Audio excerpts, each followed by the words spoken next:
vamos a estar en manos de Pobre. Carlos Soratti. Eso en realidad es porque se le acabó la guita para el café, dice. Claro. O sea, No, y no nos dejan tomar café acá adentro, si no lo tomaríamos acá adentro. Bueno, Carlos Soratti, Incucay. Gracias, ok, amigo. muy bien. Bueno, buenas tardes, un gusto. En realidad no es el mejor horario, después de estar toda la mañana acá y después de la, digamos, en este estado postprandial, aunque, a decir verdad, no sé, comen acá, digamos, en la misma, entonces deben haber comido poquito. Bueno, yo he estado pensando mucho desde que van muchas semanas atrás, Alberto me propuso esto de venir a tener unas horas con ustedes en esta diplomatura superior en redes. Digo, he estado pensando mucho porque asociar en este tema donación y trasplante de órganos y tejidos, y no puse célula para no exagerar demasiado, digamos, para limitarlo un poco, y la temática que a lo mejor ustedes están en la dinámica de esta diplomatura, conversando, discutiendo, analizando. Por ahí me daba mucho miedo de venir con un tema que por ahí está distante de la cotidianidad de ustedes y que entonces no les sirva demasiado. Finalmente superé el miedo, o sea, no es que modifique las cosas. Claro, exterior, como me gripe, como digamos tenía mucho miedo, pero después lo superé, me curé de la gripe y acá estoy. No, la idea no es darles a ustedes una charla acerca de qué es el trasplante y la donación.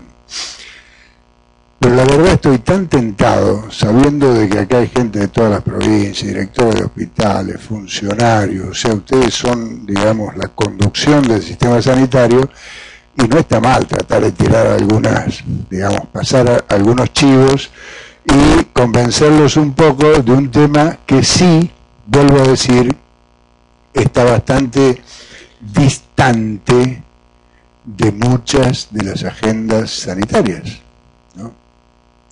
Entonces, vamos a conversar. Yo voy a tratar de plantear, digamos, por ahí tres momentos o tres bloques. Uno primero, considero que es necesario sí comentarles de qué se trata esta historia de la donación y el trasplante. De dónde surge, cuál es el sustento epidemiológico de esta cuestión. O sea, porque el trasplante en el imaginario colectivo en general, se asocia mucho a la espectacularidad, a la cosa de tecnología de cresta de ola, tecnología de primer mundo, complejo, caro, costoso, y uno lo ve como lo que brilla. Además se hace un trasplante y salen los diarios, salen todos los diarios, las células, y entonces ese lugar es el lugar menos querido por nosotros. Es lo más dañino que puede ocurrirle a un tema, es subirlo al lugar de la espectacularidad, porque se va de los problemas cotidianos. Bueno, yo lo que quiero es tratar sí de presentárselos para que ustedes, a ver si compartimos, de que en realidad estamos hablando a partir de un problema de salud pública muy serio, que tiene una dimensión realmente que impacta mucho en nuestros sistemas. Y que a partir de ahí, y que podamos dimensionar ese problema para empezar entonces a hablar de trasplante. En un segundo momento, si más o menos logramos entendernos en cuanto al problema, entonces en un segundo momento yo les contaría y hablaríamos de cuál es la intervención sobre ese problema. Y finalmente, entonces ahí sí haríamos algunos comentarios y analizaríamos cuáles son los problemas de gestión que generan esas intervenciones desde nuestra experiencia como país, digamos, y como Incucay. ¿Vamos? Bueno. Miren, hace muy poquito, acá está puesto chiquito para que no lo puedan leer, pero por ahí lo van a llevar, en la revista Transplantation de marzo de este año, se publica un artículo muy interesante que arranca hablando acerca, digamos, lo que se trata de decir cuál es la necesidad de trasplante renal. Pero hace en los países de bajo y medianos ingresos, y hace un buen enfoque epidemiológico del problema. Entonces me pareció muy útil que arranquemos por ahí. Fíjense, dice, en el siglo XXI, la ola de la prevalencia de enfermedad renal crónica terminal, esto es ya el paciente que necesita tratamiento sustitutivo. Acá hay varios que no son médicos, ¿verdad? ¿O todos son médicos? No. ¿Les molesta si digo que levanten la mano los que no son médicos? Ah, son un montón. ¿Hay algún médico? Vamos a empezar de vuelta. Bueno. Entonces, la enfermedad, o sea, la insuficiencia, ¿no?, terminal, renal, dice, la ola pasa de los países de altos ingresos a los países de ingresos bajos y medios. Y fíjense ustedes, el número de pacientes bajo tratamiento dialítico se ha duplicado en el mundo desde el año 2000. Del 2000 al 2012, porque este trabajo se publica ahora, pero tiene datos hasta el 2012. En 12 años se duplica el número de pacientes en diálisis. El 70% de ese crecimiento corresponde a países de América Latina, Asia, Medio Oriente y África. O sea que de todo el crecimiento de este siglo, la mayor parte corresponde a estos países. Claro, esto se asocia a que en estos países de ingresos medios y bajos ha habido avances significativos en los sistemas de salud, mayor acceso en los sistemas de salud y acceso de los sistemas a determinadas tecnologías, ¿no? Por eso se produce también, porque aún hay países donde el insuficiente renal crónico se muere sin que nadie lo dialice. Y en nuestra región hay países donde un altísimo porcentaje de los enfermos renal crónicos también mueren sin acceder a la diálisis. Pero la diálisis es un tratamiento que desde los años 60, mediados de los 60, está disponible como tecnología, se ha extendido ampliamente en todos los sistemas sanitarios del mundo, y hoy la insuficiencia renal crónica terminal tiene la chance de sustituir la función renal, o sea, el riñón no funciona, pero la diálisis le permite cumplir, no totalmente, digo no totalmente porque el riñón tiene una serie de funciones incluso endocrinas y manejo de electrolitos y toda una serie de cosas, pero sí al menos depurar las sustancias que serían incompatibles para la vida de un paciente. Eso es el tratamiento dialítico. Entonces, fíjense que el 70% entonces del aumento en estos 10-12 años se da en estos países. ¿Cuál es la magnitud de esto? Quiere decir que estos países pasaron de tener 400.000 pacientes en diálisis a tener 1,5 millones de pacientes en diálisis en 13 años. Se multiplica casi por 4 la cantidad de pacientes en diálisis en los países de ingresos medios y bajos. ¿Qué pasa con el trasplante renal? La misma revista, el mismo artículo dice que mientras en los países de altos ingresos el 5% de la población prevalente en diálisis accede al trasplante renal en el 2012, en los países de ingresos medios y bajos solo el 2% accede al trasplante. Los dos números son bajos, pero entre el 2 y el 5, o sea, el 5 es más del doble del 2.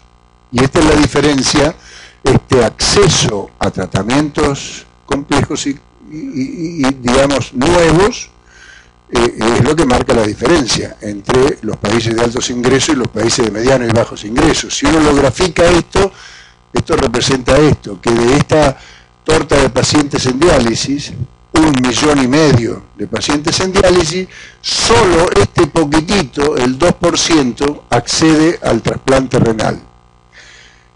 Y comparado con la diálisis, el trasplante renal sí es un tratamiento de reemplazo pleno de las funciones renales. O sea, el paciente que recibe un trasplante reemplaza totalmente la función del órgano que ha dejado de funcionar.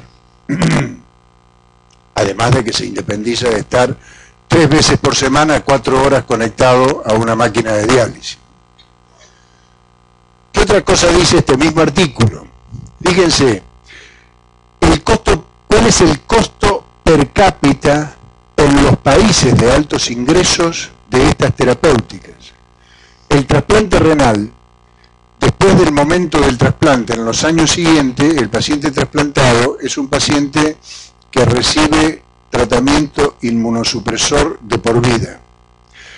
En los países del primer mundo, en los países de altos ingresos, estos entre 10 y 20 mil dólares es el costo per cápita año del tratamiento inmunosupresor. El tratamiento dialítico es entre 50 y 90 mil dólares per cápita año. Es mucho más caro. Graficando esto sería en la media, digamos, del promedio de costo per cápita, serían 15 mil dólares el trasplante, o sea, el paciente trasplantado, y 70 mil dólares el paciente en diálisis. Entonces, hasta acá, este es un problema global. Esto pasa en el mundo con la enfermedad renal crónica. Ya lo vamos a ver más en detalle, pero déjenme decirles que la enfermedad renal crónica es un camino final evolutivo de las enfermedades no transmisibles más importantes. La diabetes y la hipertensión son enfermedades que comprometen en forma crónica la función renal y que en general son procesos que terminan en insuficiencia renal crónica. Por eso tiene importancia la enfermedad renal crónica como un indicador de la evolución final de las enfermedades no transmisibles, que son hoy las que dominan, digamos, la carga de enfermedad en nuestras sociedades. En parte por la transición demográfica, porque hay cada vez la población más envejecida, y en parte por la transición epidemiológica, por la superación, digamos, del predominio de las enfermedades infecciosas. Entonces, las no transmisibles, en general, terminan en este tipo de procesos o en otros, ¿no? En los vasculares, etc. Entonces, fíjense qué paradoja, que países de ingresos medios y bajos de pronto se ven sometidos a una demanda creciente de problemas nuevos y complejos. Esto por ahí, digamos, es más fácil reconocerlos en situaciones de países de menos recursos, porque uno ve países de nuestra región, como decía recién, que para dializarse los pacientes tienen que comprarse el filtro, tienen que comprarse la tubuladura, que son de ellos, y con eso van a un centro de diálisis público a veces, y hasta pagan un poquito más para poder dializarse con ese filtro que conectan a la máquina y la tubuladura. Cuando eso termina, se lava, se lo dan otra vez, lo envuelven y lo llevan a la casa. Es un acceso bastante limitado. Y cuando uno ve la información sobre diálisis en la región, se encuentra primero con que muy pocos países tienen registro, y segundo, que esos registros evidencian una prevalencia muy baja. Lo que eso quiere decir es que hay subregistro por un lado y que hay dificultad de acceso por otro lado. Entonces, esto nos aparece como que nosotros estamos exceptuados de esto. Y no es verdad. Nosotros no estamos exceptuados de este problema. Porque además hay otra cosa, la creciente presión sobre el gasto que tiene el tratamiento sustitutivo de la función renal. Nosotros ya lo vamos a ver en nuestro país más adelante, pero por ejemplo, del gasto en salud de Israel, este es un dato de hace unos años atrás, pero no mucho, el pago de la diálisis representa el 5%, una enormidad, fíjense ustedes, el gasto medio per cápita de un paciente en enfermedad renal crónica terminal es 38 veces el gasto medio per cápita para un sistema de salud de la población, 38 veces más. O sea que la presión sobre el gasto es enorme, y encuentra los sistemas de salud de los países de medianos y bajos recursos con una limitada capacidad de respuesta, tanto en la detección precoz y prevención secundaria del fallo renal, como en la capacidad de desarrollar nuevas terapéuticas, por ejemplo, trasplante. Y en esto nosotros estamos plenamente involucrados. Nosotros ni siquiera sabemos cuántos enfermos renales crónicos en estadio 1, 2, 3 o 4 existen. Tenemos idea. En general, no tenemos una detección precoz de la enfermedad renal crónica. El paciente renal crónico mayoritariamente ingresa a diálisis porque llega a la guardia encharcado, lleno de agua, digamos, le ponen un catéter, se lo empieza a tratar, más o menos se lo estabiliza y se lo empieza a dializar y después se lo devuelve a un centro de diálisis y ahí sigue. El 70% de los pacientes que dializan en nuestro país dializan con catéter transitorio y cada vez más. Apenas entre el 30 y el 40% ingresan a diálisis con la fístula arteriovenosa, que es la modalidad más adecuada, pero para poder hacerle la fístula hay que detectarlo antes y darle tiempo, digamos, ir evaluándolo. Además, la mayoría ingresa, obvio que anémico, pero con las proteínas por el piso, sin las vacunas, digamos, que correspondería hacer, como la COLA-B. Entonces, todos esos factores a su vez afectan la alta mortalidad del tratamiento dialítico. Todas estas cosas denuncian, digamos, el no abordaje adecuado, precoz, de este tipo de problemas de salud. Y por supuesto, con respecto a la capacidad de desarrollo de nuevas terapéuticas, que sean más eficaces para reemplazar la función renal, que sean más costo efectivas y que mejoren la sobrevida y la calidad de vida, en general esas sociedades tienen dificultades y por eso trasplantan solo el 2% de la población en diálisis en lugar del 5% que lo hacen los países de más altos ingresos. ¿Qué pasa en Argentina? Hasta ahora, panorama internacional, global, qué sé yo, y panorama regional. Acá se ve más chiquito, pero fíjense, lo que este cuadro de aquí es la prevalencia de pacientes en diálisis crónica en nuestro país, del año 2004 al año 2013. Aquí teníamos 21.000 pacientes en diálisis.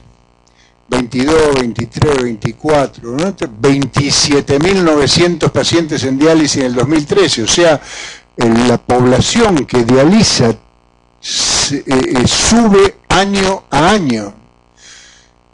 Más de 28.000 pacientes dializan en Argentina hoy día.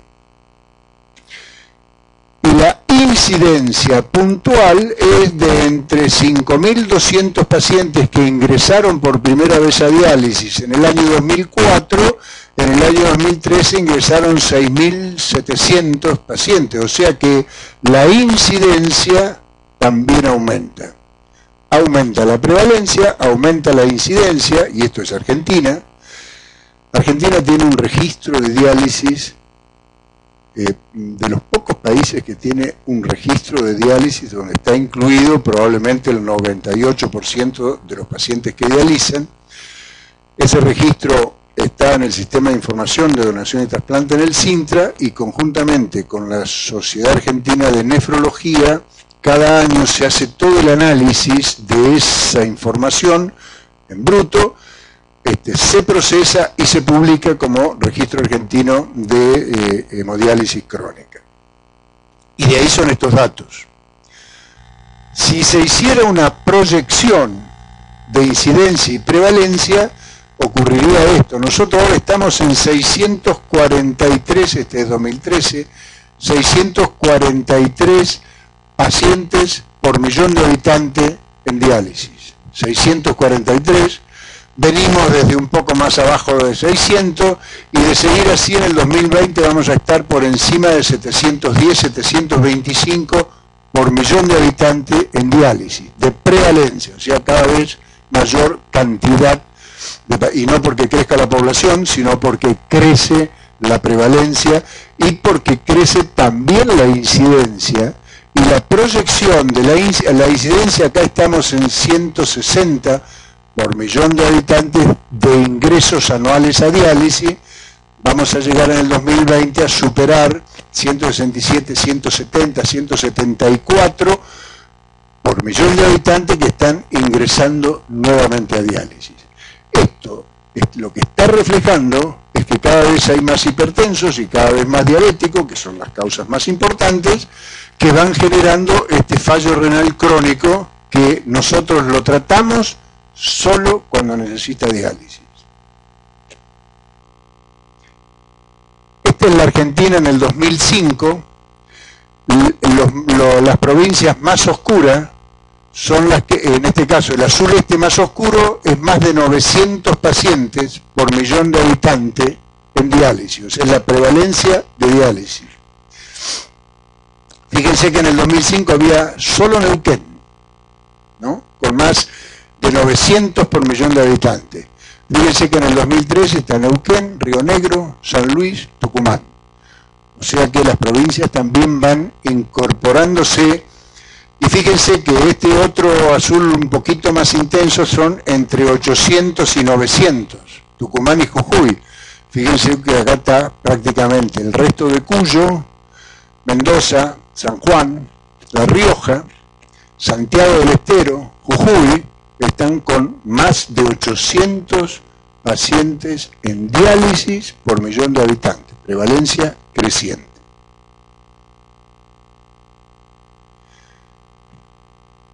Ustedes verán que la distribución no sigue ni el mapa de la pobreza, no, digamos, un tema que está en estudio, pero estas provincias también tienen una mayor prevalencia de diabetes, ¿no? Pero esto era llamativo porque uno decía, ¿qué pasa en el INEA?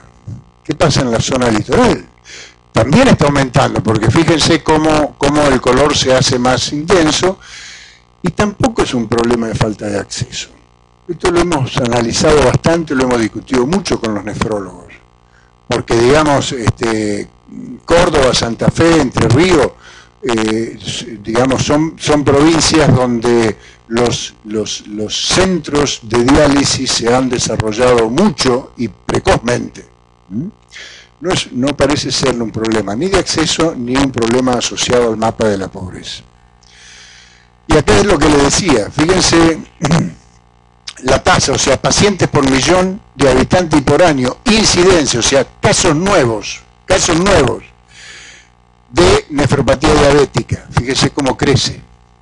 Y a su vez, esto es la incidencia como causa de enfermedad renal crónica y la nefroangiosclerosis asociada a la hipertensión arterial. Estas son las dos. Fíjense que estas otras causas, la glomerulonefritis, la causa obstructiva, la poliquistosis, permanecen ahí, estables. Las que aumentan son estas dos, que son algo así las más frecuentes, las que encabezan, digamos, el listado de las enfermedades no transmisibles. Y este es otro dato para información de ustedes. Esta son la incidencia por financiador de la diálisis.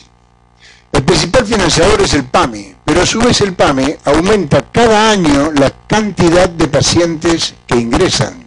Probablemente esto tenga que ver con el aumento de la población beneficiaria de PAMI en los últimos 10 años, digamos que se han incorporado grupos de población muy importante como beneficiarios de PAMI. Entonces la población que cada año ingresa a diálisis y que tiene PAMI es cada vez mayor. PAMI es el principal financiador de diálisis. Estos, fíjense que son los subsidios provinciales. Aquí, 2004, era el segundo gran financiador. Y después, los pacientes públicos, digamos, de las provincias empiezan a bajar en su ingreso anual a diálisis. ¿Pero por qué bajan? Porque el PROFE, incluir salud, sube, para, digamos, o sea, ¿por qué? Porque las provincias aprendieron que si conseguían una pensión del paciente, pasaba a PROFE y zafaban, digamos, de pagar la diálisis. Esa es la verdad de las cosas. Todos lo aprendieron muy bien, el PROFE ofreció esa oportunidad y por supuesto se dio ese proceso. De modo que hoy día el segundo gran financiador, porque esto es incidencia, pero en prevalencia, o sea, cantidad de pacientes, el PROFE es el segundo gran financiador de diálisis. Y el tercero, sin un aumento importante de la incidencia, o sea, manteniendo una incidencia estable, son las obras sociales provinciales. Los tres principales financiadores del tratamiento dialítico. Porque después, fíjense ustedes que las obras sociales, la seguridad social, la ex APE, digamos, las obras sociales nacionales están estables en su incidencia, están por debajo de las obras sociales provinciales como financiadores de diálisis, y después prepago, otras obras sociales, y sistema público de salud, esto quiere decir, son los pacientes que dializan en hospitales públicos con diálisis, ¿no? ¿Estamos más o menos hasta acá? ¿Se va entendiendo la cosa o el silencio es porque están? Interrúmpame todo lo que quieran, porque eso me ayuda, digamos, a aguantar, digamos, estas 2 horas y pico y se despiertan un poco. La enfermedad, pregúntenme todo lo que no entiendan de enfermedad renal crónica. Yo estoy dando por supuesto que ustedes saben cosas que por ahí no saben. Por eso incluí esta diapositiva.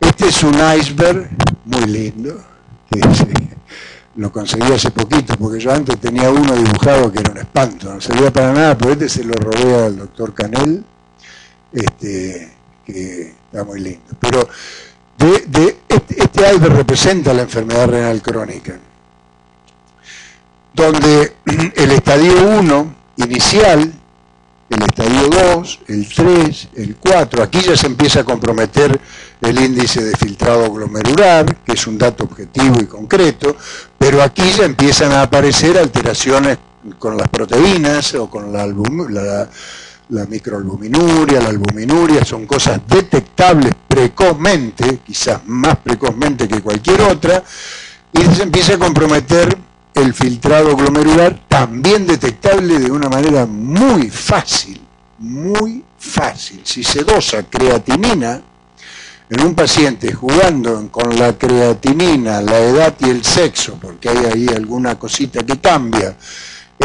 peso y altura, digamos, con ese tipo de datos, uno puede aplica una forma y saca un índice calculado que tiene una excelente rol, digamos, y precisión para decir no solo que hay compromiso de la función renal, sino para ubicarlo en qué estadio de ese compromiso de la función renal está. Lo que nosotros conocemos es solamente esta punta del iceberg, que es el estadio quinto, que es cuando el paciente ya tiene por debajo de 15 o 10% de mililitros, digo, su capacidad de filtrado glomerular y por lo tanto ya necesita tratamiento sustitutivo. Y los conocemos porque entran a diálisis, porque llegan encharcados al hospital, entran a diálisis, no porque se detectaron por aquí, lo vamos siguiendo. ¿Ustedes están de acuerdo con eso que yo estoy diciendo o creen que yo estoy mintiendo cuando digo esto? ¿Ustedes conocen algún registro de enfermedad renal crónica en Argentina o tienen datos de qué cantidad de pacientes en sus provincias, en su sistema, padecen un daño de la función renal sin estar en diálisis? No lo sabemos, no los conocemos. Y fíjense que los americanos, el CDC, en la encuesta nacional de nutrición y salud, que es una encuesta que tiene mucho tiempo, que se viene haciendo, que es una encuesta poblacional, ellos han detectado que alrededor de casi el 17% de la población mayor de 20 años tiene compromiso de la función renal. Y este dato se utiliza, los países lo utilizan porque estos datos generados por esta encuesta de nutrición y salud del CDC, del Centro de Control de Enfermedades de los Estados Unidos, tiene mucha confiabilidad porque es una encuesta que se reitera a través del tiempo, digamos, y además es poblacional, o sea, agarra una enorme cantidad de población. Ahora, fíjese usted cómo se distribuye la enfermedad renal. Este 17% se distribuye así. Un 5,7% daño renal con función renal normal, con un clearing de filtrado glomerular normal, o aumentado, digamos, de 5,7%. O sea, de ese 17%, 5,7% tienen un estadio 1, que lo detectamos, como decía antes, por alguna manifestación de ese daño renal, en general con el manejo de las proteínas, del filtrado, de encontrar en orina proteínas. El 5,4% en un estadio 2, cuando hay un índice de filtrado glomerular entre 60 y 90. ¿No? Hasta 90, digamos que es normal, decimos que es normal, entre 60 y 90, y se agrega, digamos, esto a estos daños detectados acá. Y un 5,4% en un estadio 3, digamos, cuando ya hay un compromiso de la función renal, de la función, digo, un compromiso significativo del filtrado glomerular, que es el indicador de función renal, entre 30 y 60. Ahora fíjense, del estadio 3 al 4, fíjense que solo el 0,27 está en estadio 4 y solo el 0,3 en estadio 5. ¿Qué quiere decir esto? Que la mayoría de los pacientes renales crónicos, en el segundo periodo del estadio 3, aparecen todas las complicaciones y se mueren. Y algunos son sobrevivientes, son los que llegan a diálisis. El tratamiento sustitutivo son sobrevivientes. Entonces, si uno interviniese más cercanamente al comienzo del fallo, ¿de qué nos serviría? De muchísimo, porque la intervención sobre ese paciente que empieza a comprometer la función renal, hay evidencia científica que usando, por ejemplo, inhibidores de la enzima convertidora, enlentecemos la producción, y otras medidas, ¿no? Enlentecemos la progresión de la enfermedad renal y retardamos la necesidad de tratamiento sustitutivo y controlamos más la intercurrencia de complicaciones que aumentan la morbilidad y conducen a la muerte. O sea que una estrategia de abordaje sanitario de la enfermedad renal sería una fuerte estrategia de detección precoz y prevención secundaria. El daño ya está hecho, por eso hablamos de prevención secundaria, pero la efectividad de esa prevención secundaria sería altísima. Si comparamos el gasto de tratamiento sustitutivo en diálisis con la intervención en el primer nivel de atención, con alguna medicación y con una serie de medidas de alimentación, etcétera, etcétera, nosotros podríamos retardar la progresión de la enfermedad, controlar las complicaciones y retardar el ingreso a diálisis. Eso sería muchísimo. Cuando digo retardar, estoy hablando de años, retardar por años el ingreso a diálisis. Porque además hay otra cosa. Me estoy adelantando otros datos, pero la diálisis tiene altísima mortalidad. ¿Por qué? Porque cuando llegan a diálisis, los que sobreviven llegan en pésimas condiciones. Entonces, una serie de esos factores hace de que la sobrevida en diálisis sea más baja. Bueno, ven que de trasplante no hemos hablado nada todavía. O sea que estamos bastante bien. Estamos muy fuera del tema, ¿no? Bueno. Vamos a hablar algo sobre la presión sobre el gasto en salud que representa el tratamiento sustitutivo. Fíjense, en Argentina, en el año 2006, el costo global de pagar sesiones de diálisis representó un gasto de 1.276 millones de pesos. Esto en ese momento representó el 2.7% del gasto total anual de salud.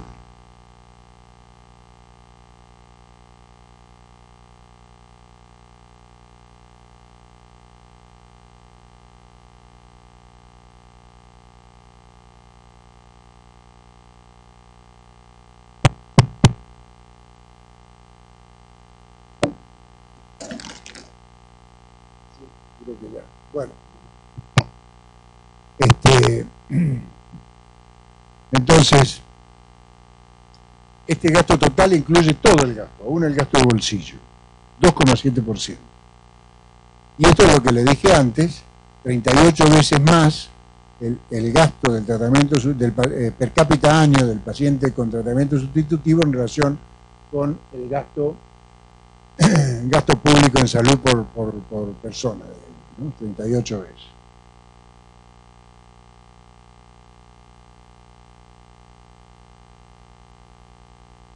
Sí, más o menos, sí, del gasto total en salud. Sí, sí. Del 2006, estamos hablando. No.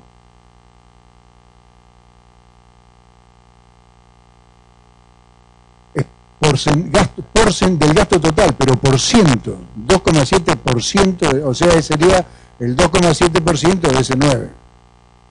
Sería 0,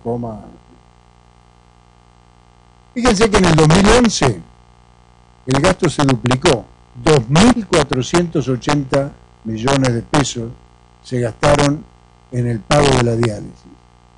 Nosotros hicimos un estudio en ese año, 2011, y llegamos a la conclusión de que del gasto total que en el país hubo para pagar diálisis, trasplantes de órganos y trasplantes de células, el 85% de ese monto se fue en pagar diálisis. El 15%, el 10% pagó todos los trasplantes de órganos que se hicieron en el país en el 2011 y el 5% pagó todos los trasplantes de CPH que se hicieron en el 2011. Estos son datos comparativos como para que ustedes ubiquen la magnitud del problema del cual estamos hablando, que es la enfermedad renal crónica. Actualmente, el tratamiento sustitutivo per cápita año está por encima de los 150.000 pesos anuales por paciente. ¿Estamos de acuerdo en eso? En las provincias, ¿tenés idea de cuánto está en Neuquén?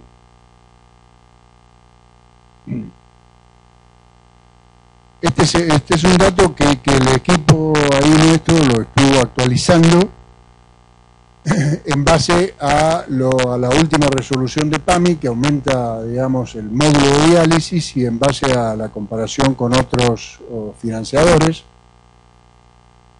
150.000.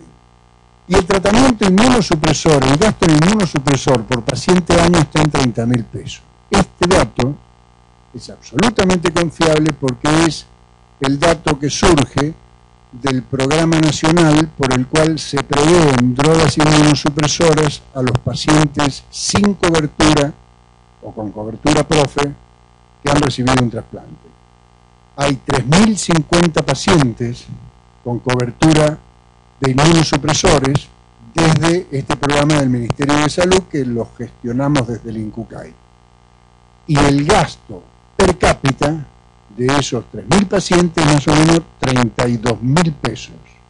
Pero si tomamos el trasplante renal, es de 30.000 pesos. De 32 porque hay algún otro trasplante que por ahí son menos frecuentes, pero que pueden tener gasto más alto. Entonces, fíjense ustedes la diferencia que para Argentina representa también mantener esa población, o mejor dicho, lo que nos cuesta no detectarlo precozmente, no hacer prevención secundaria y dializarlos en lugar de trasplantar, comparativamente con trasplantar. Y finalmente, para dimensionar el problema, la sobrevida a 5 años del paciente en diálisis crónica está por debajo del 42%. O sea que 42% de los pacientes son los que sobreviven después de 5 años de diálisis, de la población en diálisis. Como esto no es comparable con el trasplante, porque hay contraindicaciones, etcétera, etcétera, entonces hicimos cuál es la sobrevida del paciente en lista de espera. Y ese paciente sí está evaluado en condiciones de trasplantar. Y es de 66% a 5 años. Pero la sobrevida en trasplante, del paciente que se trasplantó, del paciente, no del injerto, es de 80% de los pacientes a 5 años. Fíjense, esta es la sobrevida. Estos datos son de los datos del Registro Argentino de Hemodiálisis Crónico, o sea, son datos que toman la población 2004-2013, y fíjense que la sobrevida en diálisis a 60 meses, 41%. Y acá tienen los datos un poco más, o sea, 24.263 muertes, 19.000 sobrevivientes de esa población. Esta es la sobrevida en trasplante cadavérico. Fíjense que la línea roja es la sobrevida del paciente, la línea esta, que no sé qué color es la sobrevida del injerto, pero acá el paciente, un 70% de los pacientes, fíjense, a 10 años, un 70% de los pacientes a 10 años está vivo. Esta es la sobrevida de pacientes con trasplante renal con donante cadavérico, de un total de 7.548 pacientes trasplantados. Y la sobrevida del trasplante renal con donante vivo a 10 años con donante vivo se acerca, fíjense, al 90%. Está alrededor de, está por encima, mejor dicho, del 90%.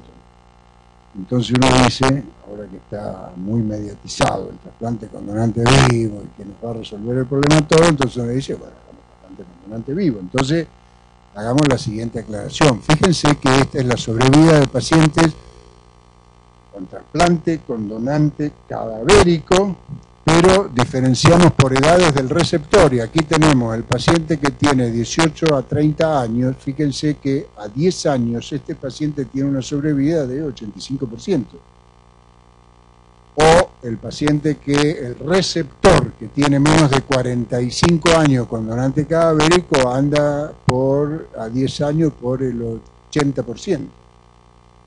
Y en general, el trasplantado con donante vivo tiene una media de edad más baja, no hizo diálisis o hizo muy poca diálisis, digamos, por lo tanto, tendríamos que comparar esa sobrevida con esta población, no con pacientes mayores de 60 años o con pacientes de 45 a 60 años, porque aquí no es el trasplante, sino la comorbilidad de otros procesos relacionados. Entonces digo, esta aclaración es para que, y además en serio, lo traje ahora porque está muy mediatizado a partir de algunos trasplantes de famosos, digamos, los trasplantes. Bueno, y un último dato, esta es la lista de espera para trasplante renal en Argentina, 6.131 pacientes, está actualizado ahora hace un minuto, pero fíjense, hasta ahora hemos hablado de riñón solamente, porque es la lista más frecuente, porque es la población que más demanda, pero fíjense la lista de espera de otros órganos. Estos son los años, del 2000 al 2014. La lista de espera pulmonar ha crecido, 195, pero son listas de espera relativamente chicas, muy chicas, pero son listas de espera de órganos que comprometen, tienen un compromiso para la vida mucho más notable y marcado y a corto plazo que la pérdida de la función renal. La lista de espera de trasplante cardíaco es una lista que viene en disminución, porque en realidad la cardiología ha desarrollado muchos métodos y medicamentos y técnicas nuevas de manejo de la insuficiencia cardíaca, de tal modo que se llega, la indicación de trasplante, digamos, se pospone mucho más. Y finalmente, la lista de espera hepática ha crecido de una manera impresionante en los últimos tiempos, a partir del año 2005-2006, porque hay más acceso a la consulta, porque el trasplante hepático ha mostrado muy buenos resultados, muy buena sobrevida, muy buenos resultados, pero esto es un desafío tremendo para los sistemas de salud, sobre todo porque, como les decía, en estas listas de espera hay alta mortalidad en lista, a diferencia de la lista de espera renal, cuya mortalidad es baja. Y estos son los trasplantes en Argentina desde el año 99 hasta el año 2014. En cada columna, este verde más intenso son los trasplantes renales con donante cadavérico.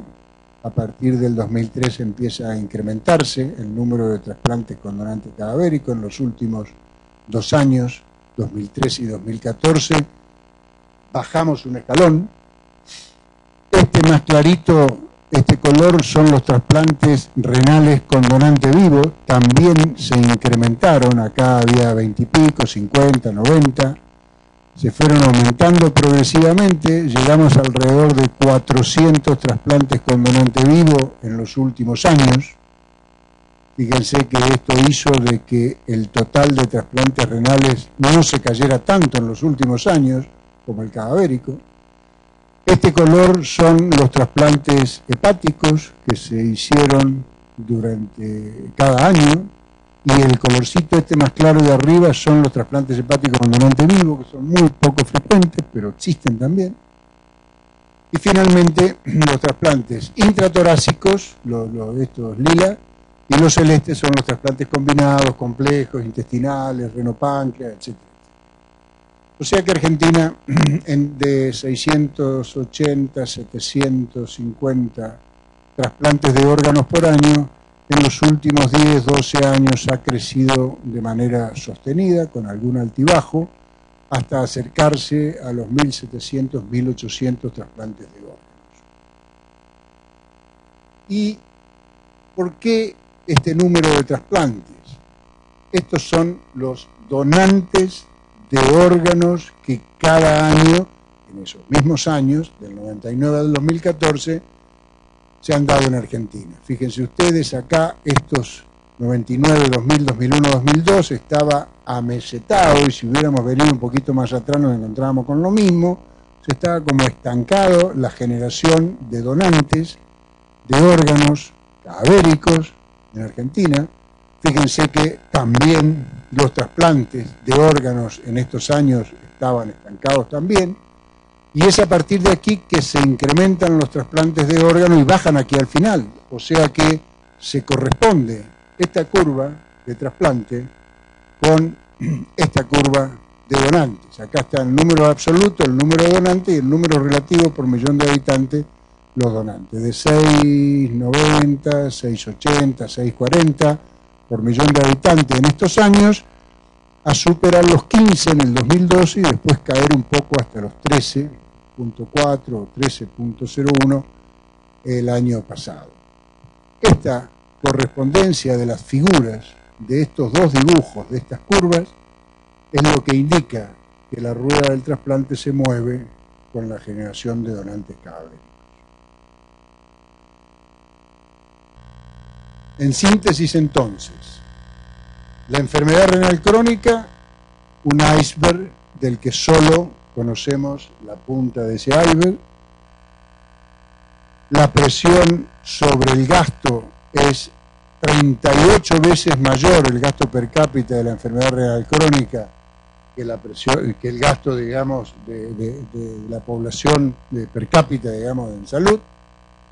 Que ese gasto se duplicó en 5 años, y que si nosotros hiciéramos el cálculo ahora, 150.000 por 28.000 pacientes en diálisis, nos daría más o menos unos 5.000 millones de pesos. O sea que este año estaríamos gastando unos 5.000 millones de pesos en pagar la diálisis. Se vuelve a duplicar del 2011 ahora en 4 años. Con estas características. Esta es la magnitud del daño, más que magnitud de la inversión, estas dos diapos. la perspectiva es hacia un crecimiento de la prevalencia y de la incidencia, la mortalidad en diálisis y la alta lista de espera. Hasta aquí yo me propuse, digamos, proponerles a ustedes que acordemos si estamos de acuerdo que este es un problema de salud. Tenemos una lista de espera que, ojo, la lista de espera es bastante pobre, porque representa apenas el 22-23% de los 28.000 y pico que dializan. En realidad uno dice, ¿por qué tan poco? ¿Por qué 6.100 pacientes en lista de espera si hay 28.000 en diálisis? No hay cosa más difícil en el sistema sanitario argentino de que estar en diálisis y acceder a la lista de espera. Si a un paciente le indican evaluación pretrasplante, pueden pasar 2 años hasta que llegue a estar en lista de espera, siendo que lo único que tiene que hacer es una evaluación pretrasplante en un centro de trasplante, un laboratorio de histocompatibilidad. Esa evaluación pretrasplante, por supuesto que tiene estudios, hay que hacer toda una serie de estudios destinados fundamentalmente a descartar contraindicaciones para el trasplante, como podría ser, no sé, puede haber problemas vasculares, puede haber neoplasias, o puede haber una serie de situaciones que contraindiquen el trasplante. La evaluación pretrasplante es simplemente descartar eso, por lo tanto hay imágenes, hay laboratorio, hay endoscopías, hay una serie de cosas, pero no es una cosa que ¿no? Podría ser más o menos rápido, la obra social tiene que autorizar, el laboratorio de HLA, en un laboratorio habilitado para HLA, muestra de sangre nada más, y debería estar, o sea, cuando el paciente tiene una buena cobertura y un contrato con una institución privada, que hace, en general lo que hacen es lo internan 2 días, 3 días, le hacen la evaluación, le inscriben en lista de espera. Nuestros pacientes sin cobertura o que están discutiendo que quién lo paga, no lo paga, si sí, que no, que no sé qué, pasan la media nacional está entre 250 y 300 días desde la indicación de evaluación pretrasplante hasta el trasplante. Entonces yo no traje datos de eso, pero está, digamos, no es fácil estar en lista de espera. ¿Y esto por qué? De vuelta, porque no detectamos precozmente, no lo vamos siguiendo, porque si no, si nosotros fuéramos seguir, si nuestro sistema estuviera con capacidad de detectar los 4,5 millones de renales crónicos que tenemos en nuestra población, que es el 17% de la población mayor de 20 años, 4,5 millones, si nosotros pudiéramos detectar y seguirlos, entonces llegado un momento evolutivo, diríamos, mirá, ya está, hay que ir pensando en el tratamiento sustitutivo. Pero si hay que ir pensando en el tratamiento sustitutivo, ya pensemos en la posibilidad del trasplante o de la diálisis, y si la diálisis podemos hacer peritoneal o es hemodiálisis, y de entrada, y si vas a entrar a diálisis te hacemos la fístula, y si vas a entrar a trasplante te ponemos en lista de espera, sería el momento adecuado, además de contemplar con la familia la posibilidad de algún donante vivo cuando correspondiere y cuando médica y éticamente sea aconsejable. Y digo esto porque yo no sé, ustedes se enteraron. ¿Hay alguien de Córdoba acá? Hace unas semanas atrás o algún mes atrás en Córdoba alcanzó estado público una causa judicial por la cual había una fiscal que objetaba un fallo autorizando un trasplante con donante vivo no relacionado de un muchacho que era empleado del hijo, en fin, etcétera. Y ello finalmente se desestimó. Yo no conozco en detalle como para opinar desde el punto de vista jurídico, no lo sé, pero lo que sí sé que acabo de leer estos días de que ese trasplante se concretó, un trasplante con donante vivo no relacionado, el donante 26 años, el receptor 67 años. Es muy difícil que además con toda una serie de acusaciones, que trabajaba para el hijo, que le ofrecieron incluirlo como heredero, que le iban a comprar una moto, y que todo ese tipo de cosas, que todo eso es lo que salió en los diarios, pero además, tiene 26 años, está dando un órgano. Hay muchos equipos de trasplante renal que hacen trasplante con donante vivo, excepto de hijo a padre. Obvio. Padre e hijo, todo lo que quiera. Entre hermanos puede ser. Pero de hijo a padre es como éticamente correcto. Pero bueno, la cuestión que estos son los datos del problema. Yo tenía previsto que acá nos inviten con café, pero no hay café. Así que si quieren, sí. ¿Se sabe más o menos en promedio cuántos años pacientes están en diálisis? En promedio, o sea, ¿cuánto puede llegar a estar dializándose una persona? ¿Hasta antes de un trasplante? Cuando las condiciones del paciente son adecuadas y no hay enfermedades concomitantes o controlables, la diálisis es un buen método, ha avanzado mucho, ha superado mucho una serie de problemas que acarreaba o que tenía en su momento. Hoy día puede haber mucho tiempo. Hay pacientes que están 10 años, 12 años o más en diálisis. Tan es así que en los criterios para asignar un órgano que se establecen, digamos, ahí, aparte de la regionalidad, según donde, o sea, el órgano que se genera en una provincia, cuando es un riñón, se distribuye entre los receptores de esa provincia, etcétera. Aparte de todo eso y de la compatibilidad de grupo sanguíneo y HLA, también se contemplan los años en diálisis, porque se considera que eso es como una deuda sanitaria, tener a un paciente más de 10 años en diálisis y no haberlo trasplantado. Entonces un paciente que tiene 10 años o más, se le agrega puntaje, si tiene entre 7.5 y 10, también tiene más puntaje, o sea 4, 3, 2 y 1, como para darle más chance de trasplante al paciente que tiene más antigüedad en diálisis.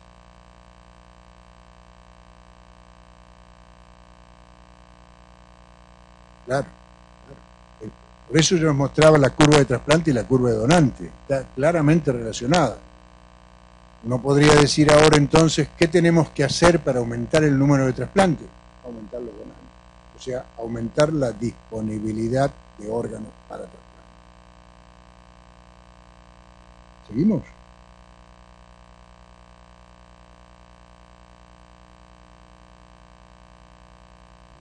En el ingreso a la lista de espera, ese que usted comentó que puede llegar a demorar un año, ¿de quién es el resorte? ¿De la institución? Hay varios actores que intervienen. El proceso de inscripción es un proceso que se registra en un sistema de información en forma online. Lo primero es la indicación de trasplante, o sea, el nefrólogo, el director médico de un centro de diálisis, cuando recibe un paciente en el centro para diálisis crónica, tiene, por una norma nacional establecida, tiene 90 días para decidir una de 3 posibilidades. Si tiene contraindicación para el trasplante, llena un formulario, que lo envía, o que lo ingresa, digamos, un formulario del propio sistema. Si el paciente rechaza el trasplante, es otro formulario que también lo llena en el sistema. O la tercera es, le indica una evaluación pretrasplante, que también es un formulario que ingresa al sistema. O sea que un paciente a los 90 días tiene que tener eso resuelto. En el CINTRA aparece un porcentaje que es variable según la provincia, pero que en promedio un 10% no tiene resuelta esa situación después de los 90 días. Ese es un problema. Después de eso interviene el financiador, que también interviene por el CINTRA. El financiador dice, autorizo la evaluación pretrasplante, que tiene un costo. Entonces, en general, el financiador no se demora. Entonces, después el paciente queda en las manos de un equipo de trasplante, que lo tiene que evaluar. Y ahí es donde aparece el primer problema. Una columna muy alta de pacientes que tienen indicación de trasplante, que el financiador dijo que sí, pero que está esperando que se trasplante. ¿Por qué? porque ahí es donde pasan muchas de estas cosas. Todos sabemos, nuestro sistema a veces es medio difícil, es medio expulsivo, y eso es verdad. Entonces el paciente, por ejemplo, lo citan, ¿no? Y va y hace bueno, y se va a tener que hacer este examen de sangre, tiene que hacer una ecografía, tiene que hacer una placa de tórax, tiene que hacer un electrocardiograma, empezar por lo básico. Entonces va al laboratorio y dice, no, el laboratorio tiene que venir de 6 a 7 de la mañana, los lunes, miércoles, exagerando un poco la cosa, con lo cual el paciente ya está, perdió el día. Va al electro y se tiene que sacar turno, bueno, y así. Entonces, ese paciente, 3 días por semana, está en la diálisis. Si está lunes, miércoles y viernes, entonces solo le queda el martes y jueves para ir al hospital. Y va el martes y le dice, no, tiene que venir mañana. Y entonces va a hacer la ecografía. Va con un esfuerzo, que además no es un paciente que va saltando, contento, bien, sino un paciente que está enfermo. Y va a hacer la ecografía y le dice, se rompió el ecógrafo. Entonces, esas cosas pasan en nuestro sistema. Y todo eso va así. Entonces uno puede decir, bueno, el nefrólogo, antes se decía de que los nefrólogos lo querían retener porque de eso eran 150 lucas por año que entraba al centro. Cuando se hizo este sistema de registro online, nos dimos cuenta que sí hay demora en la indicación de trasplante, pero también hay un poco de demora en el financiador, también hay una demora en el hospital o el centro que hace la evaluación, y después que hace todo eso, el laboratorio de compatibilidad carga los datos y finalmente el organismo provincial de ablación e implante es el que tiene que supervisar y vigilar y le da el enter para que quede en lista de espera, después que fiscaliza todo ese proceso. O sea que todos esos actores intervienen en un proceso de inscripción en lista de espera. Y las responsabilidades están medio repartidas, y si me pueden preguntar cómo se resolvería, y se resolvería si se asumiera con mayor énfasis el rol fiscalizador que tanto la Nación, el INCUCAI, como las provincias, en la mayoría de los casos a través de los organismos provinciales de ablación e implante, deberían ejercer. Esto es ir al centro de diálisis y decirle, che, mira, tenés como un 20% acá, ¿qué pasa que no le indicaste trasplante? A su vez, a este le indicaste trasplante, le dijiste a él que porque pasa eso también. Figura como que le indicamos la evaluación pre-trasplante, uno le pregunta al paciente y dice, no, yo estoy inscripto. El paciente cree que ya está inscripto porque alguien le dijo que existe una necesidad de un seguimiento muy cercano de esa que es una población extremadamente vulnerable.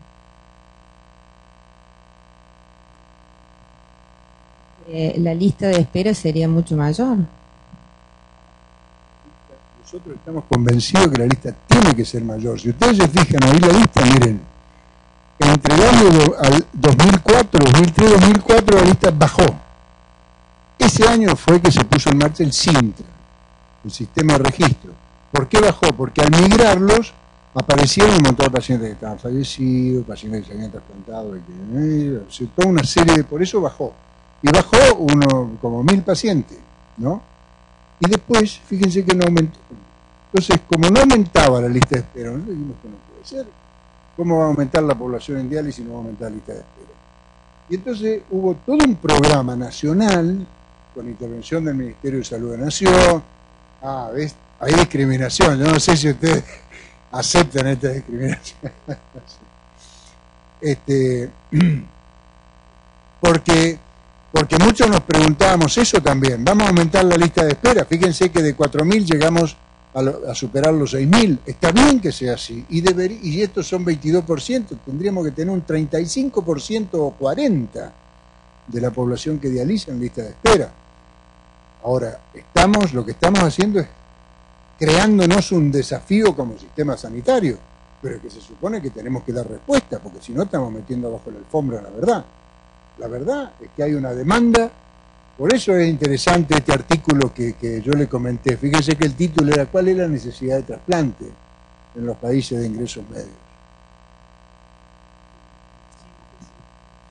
Falta una de las diapositivas más importantes que tiene que ver con los estadios. Los primeros estadios, que son los que no se encuentran o uno cree que no pasa nada, tendría que estar en la síntesis y se tendría que hacer algo al respecto, como un screening o una campaña nacional en búsqueda de sustancias muy simples de encontrar en sangre que advertirían y se podría hacer algo mucho antes. Por eso no estoy de acuerdo en que la lista tendría que ser más alta. La lista tendría que ser más baja. No, lo que decís, yo estoy de acuerdo. Ojalá que sí. Ahora, pero están en el iceberg ese, los estadios previos. Pero tenés razón. ¿Eh? ¿Cómo? No, la hay.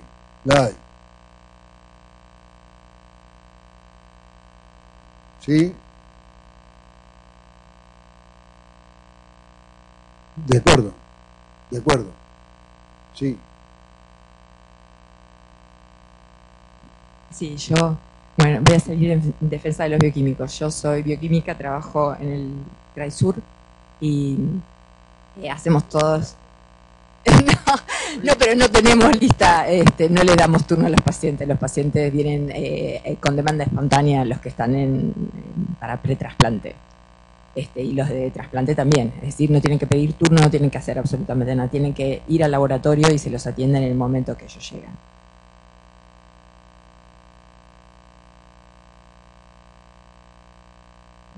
Una de las preguntas es si trabajan con Prosadia, que es un programa que trata a los diabéticos, entonces me parece que ahí tienen un pool interesante para la detección precoz. Y la otra, ¿ustedes también se encargan del trasplante de médula ósea? Porque bueno, una experiencia personal, tuvimos nosotros, siempre pensamos que tendríamos que ser donantes. En el grupo de trabajo dijimos, bueno, vamos a hacer. Entonces estábamos en el hospital haciendo otra cosa, vimos el cartelito, no sé qué, algo de trasplante, bueno, preguntemos. Ah, no, acá no es, tienen que ir a tal lado a hacer. Después yo me metí en la página y digo, bueno, a ver qué hay. Y la verdad por ahí el acceso, si uno dice, bueno, se puede inscribir después que alguien lo contacte, cosa de que sea fácil para uno que está con un montón de otras cosas. Sí, le contesto de... No sé cómo funcionan en el resto de las provincias, pero en Misiones es el banco de sangre el que está con un Cucay, y de hecho cada vez que uno va a donar sangre o a pedir o sea, que tiene contacto con el banco de sangre, le ofrecen o le piden la posibilidad de que con la muestra de sangre que ofrecen sean inscritos al banco de células, nombre raro, o no más de médula. Y quedan inscritos si uno quisiera, pero es con la muestra de sangre, no hay que hacer nada más. Claro. No, lo que ella dice es que quiso hacerlo y empezó a tener una serie de dificultades. Decía, no, acá no, es de 6 a 7 de la mañana, el otro decía, no sé, es así. Todos esos problemas todavía existen, la verdad que sí. La idea es, como ella dice, de que lleguemos a trabajar tan estrechamente, y lo que me decía, pero llegaba, no, ¿cuál me dijiste? ¿De dónde es? ¿De dónde es? De Nación. Claro. Te contesto primero lo de CPH, lo del donante de CPH. Es verdad que hay muchos de estos problemas. Y es más, también hay mamás que quieren donar células de cordón y dicen no, porque no tiene convenio con la maternidad, donde lo va a tener. Todas esas cosas vienen pasando y estamos tratando de armar y de establecer, digamos, vínculos y convenios y acuerdos que permitan resolver estos problemas. Estos son los problemas que también tienen que ver con los problemas de redes, con la experiencia en poder armar estas cosas de manera, así como ella lo dice. Ella tiene una gran ventaja, porque Richard Malan es el director del Banco Regional de Sangre y Richard Malan también es el director del Cucay-MIS. Entonces tiene muy bien entendidas las cosas. En otras provincias también pasa así, muchas provincias del NOA, muchas provincias se está trabajando cada vez más cerca de los bancos regionales de sangre, porque registrarse como donante de CPH, célula progenitor hematopoyético, de médula, se asocia, digamos, también y se hace a través de los servicios de hemoterapia, porque se asocia a la donación de una unidad de sangre. Pero lo que vos señalás, yo te escucho y te doy la razón. Tenemos todavía ese tipo de problemas no del todo resueltos con respecto a la captación, a las estrategias de captación de donantes. Con respecto a lo que preguntabas de si trabajamos juntos en el programa, está previsto. Si quieren yo sigo, así nos da tiempo en una media hora de poder acceder a cuáles, porque eso es parte de algunos problemas que tenemos. Entonces, rápidamente, no sé si había alguna otra pregunta. No. ¿Otro que había levantado la mano? No.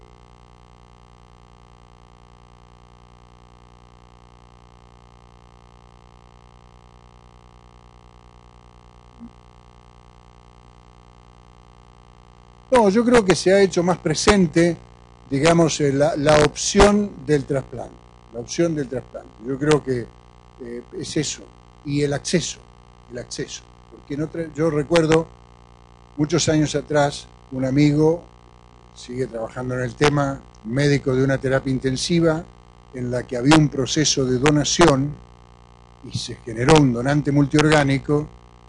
Ese, con mucha emoción, me decía, después, dice, en la cama de al lado tenía una hepatitis fulminante que se murió porque no la pudimos derivar. Esas cosas pasaban, creo que esas cosas pasan mucho menos en Argentina. Pasan mucho menos en Argentina porque hoy es posible esas derivaciones, porque hoy hay hospitales públicos que hacen trasplante hepático, porque hay una serie de recursos disponibles para que haya más inscripción, más lista de espera hepática. Creo que ese es uno de los factores principales, ¿no? El acceso a diagnósticos y el acceso a lista de espera, y además porque en general el trasplante hepático, a diferencia de otros trasplantes como el cardíaco que yo mencioné, digamos, cada vez hay más indicación, porque anda bien. Bueno, intervenciones para modificar entonces este problema, que estuvimos de acuerdo que había que incrementar el número de donantes. Entonces uno escucha y dice, ¿qué hay que hacer? Concientizar a la población, educar, informar a la sociedad. ¿Estamos de acuerdo? Esto es muy frecuente. Muy frecuente escuchar, pensar y analizar que la donación depende de la sociedad.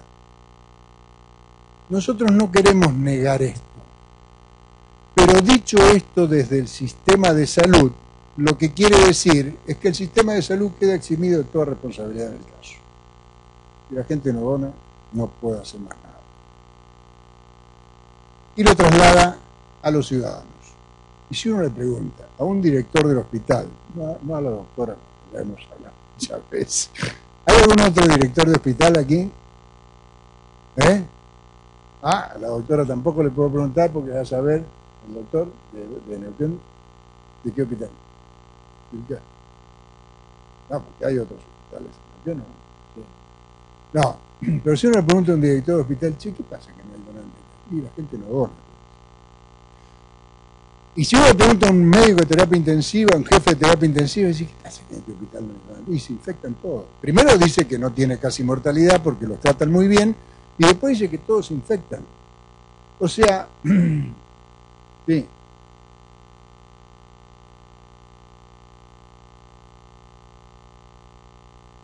Sí, sí. No. Sí. ¿Qué?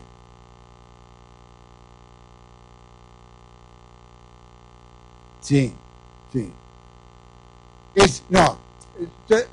Yo estaba simplemente diciendo que de decir de que depositar en la sociedad las causas de la no donación o la escasez de donante es un argumento que con mucha facilidad, no con mala intención, sino espontáneamente, por una percepción mayoritaria, se dice con frecuencia. Sin embargo, fíjense, lo mismo que ustedes dicen, yo no sé si alcanzan a ver. Miren, en el año 2007 y en el 2013, gracias a una intervención del Ministerio de Jefatura de Gabinete, de Carta Compromiso, nosotros venimos desde hace muchos años con Carta Compromiso, se hicieron estudios así poblacionales, encuestas de población que después nos permitió comparar 2007-2013, muy interesante, pero fíjense ustedes, más allá de haber manifestado su voluntad de donar órganos en forma positiva, ¿usted se siente donante? El 72,6% se siente donante. Es altísimo en términos poblacionales, donante de órganos. Entonces, ¿por qué le echamos la culpa a la sociedad? si le preguntamos, fíjese, ¿a usted le genera algún temor o fantasía lo relacionado con la donación de órganos? El 81,6% dice que no. Y nosotros decimos, no, lo que pasa es que hay problemas culturales, qué sé yo, que la gente... No es verdad, no es verdad. ¿Cómo? Ahí vamos. Y fíjese, claro, ahí vamos. Después fíjese esta pregunta, ¿sabía que de acuerdo a la legislación vigente todos somos donantes, salvo que hayamos manifestado expresamente nuestra negativa a la donación? Esa es la legislación. Fíjense, el 56,6% de las personas entrevistadas dicen que sí, que lo saben. Es enorme ese porcentaje, no sé, acá hay, bueno, usted sabe más estas cosas, pero de un tema de este tipo, del cual nadie quiere hablar jamás, porque tiene que ver con la muerte, y nadie quiere hablar de la muerte, de un tema de este tipo, que el 56,6% diga que sí sabe de que se presume donante aquel que no haya, es enorme, es muchísimo. O sea que no le echemos la culpa a la gente, no le echemos la culpa a la gente. Y fíjense esto, ¿sabía que existe una lista de espera donde están anotados los pacientes en condiciones de ser trasplantados? El 95,1% dice que sí sabe. Estas cosas quieren decir que nuestra sociedad no solo tiene un alto nivel de compromiso y de aprobación de la temática, sino que además tiene un alto nivel de información. Entonces, que nosotros pensemos que para aumentar los donantes hay que hacer campañas, concientizar a la población, educar en las escuelas, como decía Matesán, que es el director de la Organización Nacional de Trasplante de España, dice, no, si quieren, dice, con los niños, dice, ahora de aquí que cuando los niños sean grandes, dice, ya los órganos van a ser artificiales. No, tiene razón. Pero si quieren entretenerse, dice, vayan a explicarle a los niños la donación. Pero fíjense, tenemos una sociedad que el 95% de los entrevistados sabe que hay una lista de espera que establece las prioridades para el trasplante de órganos. Ahora fíjense esto, es decir, está claro hasta acá que entonces no le echemos la culpa a la gente, no le echemos más la culpa a la gente. Pero fíjense acá, dice, ¿de qué forma accede a la información relacionada con donación de órganos? Bueno, por los medios de comunicación, por internet, página web del INCUCAI, familiares, amigos, a través de su médico, hospital o centro de salud, solo el 9%. Solo el 9% se informa en el sistema de salud de la temática de donación y trasplante. Acá empezamos a patinar como sistema. Pero si además le preguntamos directamente, ¿le han informado alguna vez sobre trasplante y donaciones del establecimiento de salud donde se atiende? El 83,4% dice que no. O sea que los temas de donación y trasplante no parecen ser temas del sistema de salud. Son temas que andan dando vueltas por ahí en la estratosfera. Otros se ocupan. No, de eso se encarga el INCUCAI o el CUCAITUC o el... Bueno,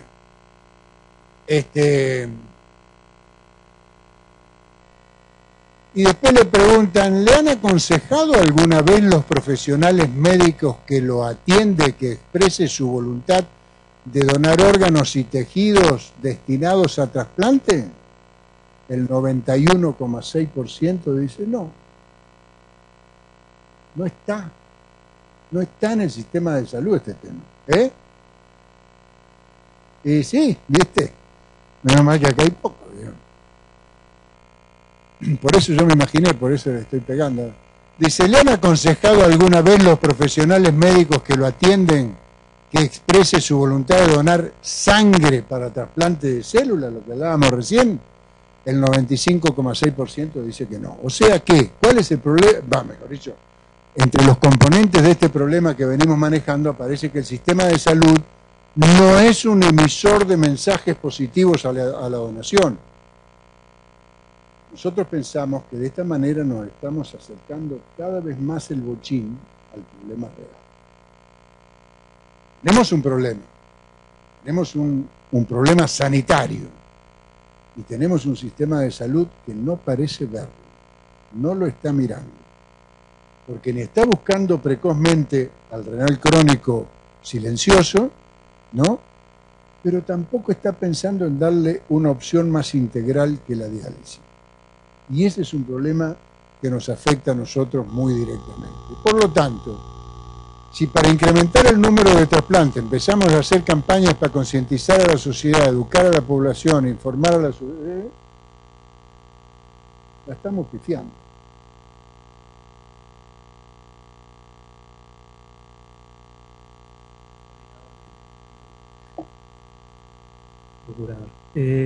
Si no hay campañas de concientización a la sociedad, ¿de dónde sacó la información la sociedad de que existen, de las respuestas que dio a las preguntas que hicieron? Y segundo, sé a dónde va todo esto, que tiene la culpa el médico, que tiene la culpa el médico de no dar la información. Perdón, el sistema de salud médico. De todos los médicos, mismo los intensivistas, muchos desconocen situaciones.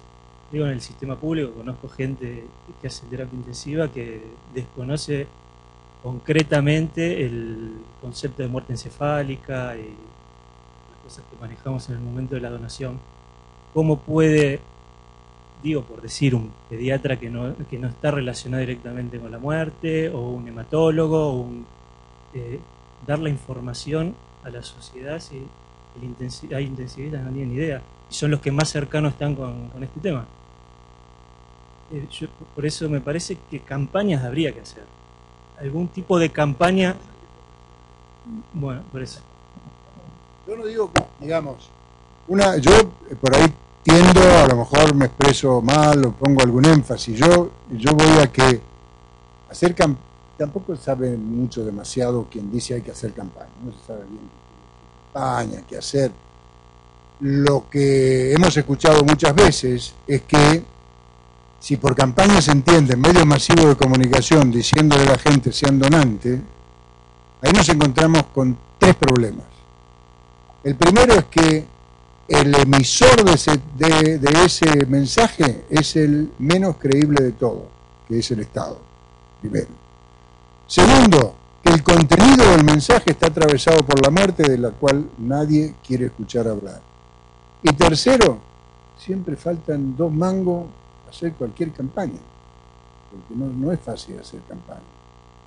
Entonces, lo que sí tiene valor, es trabajar con aquellas poblaciones que sí que son actores centrales en este proceso.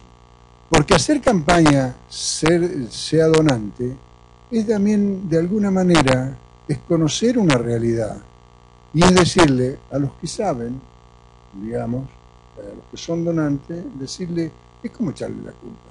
La verdad, yo pienso, después lo seguimos discutiendo si querés. Déjame avanzar, que yo voy a ir al punto que vos estás planteando. Fíjense, yo lo que quiero decir es esto.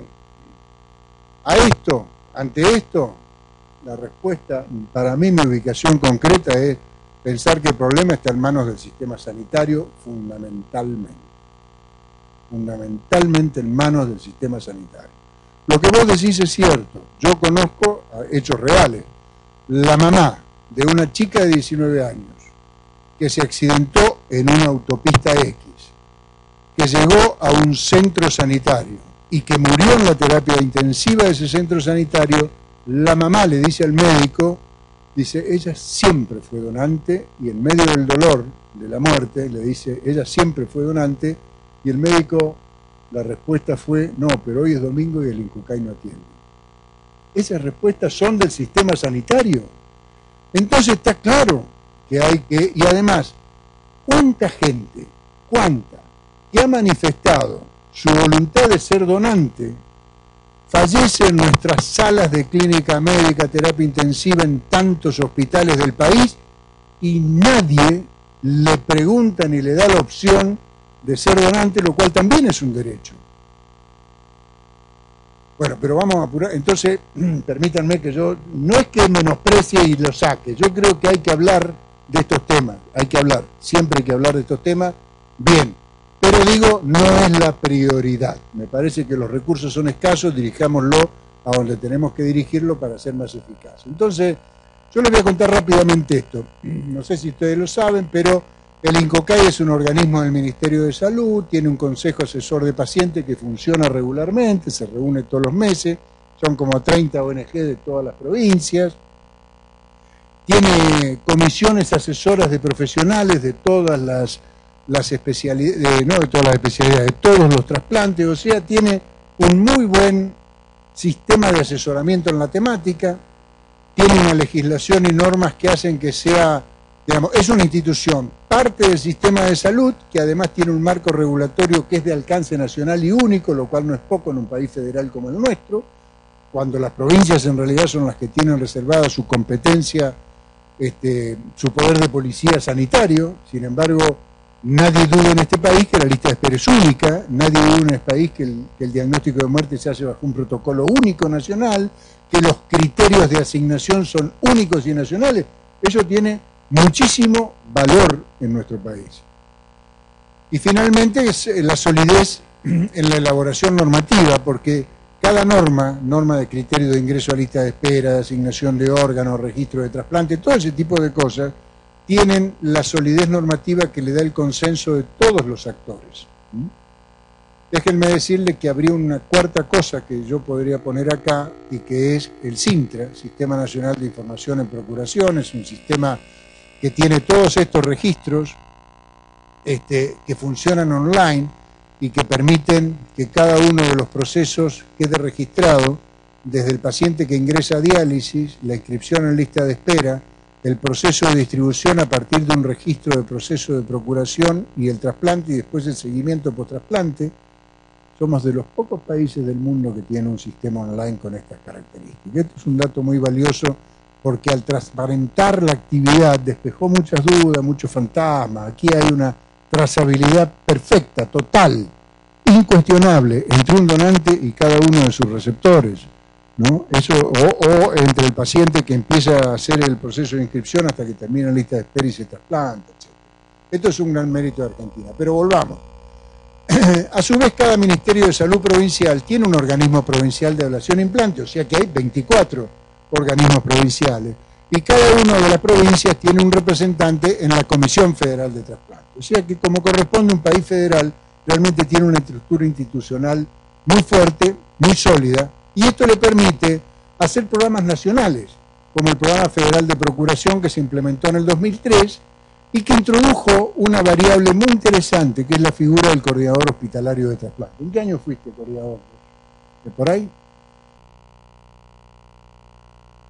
El Programa Federal de Procuración, por eso les voy a comentar un poquito, porque de esto vamos a hablar acerca de las virtudes y debilidades, tuvo como componentes un fortalecimiento de los organismos provinciales de ablación, los CUCAI provinciales, ¿no? El CUCAI Tuque, el CUCAI Salta, el CUCAI Jujuy, todos los.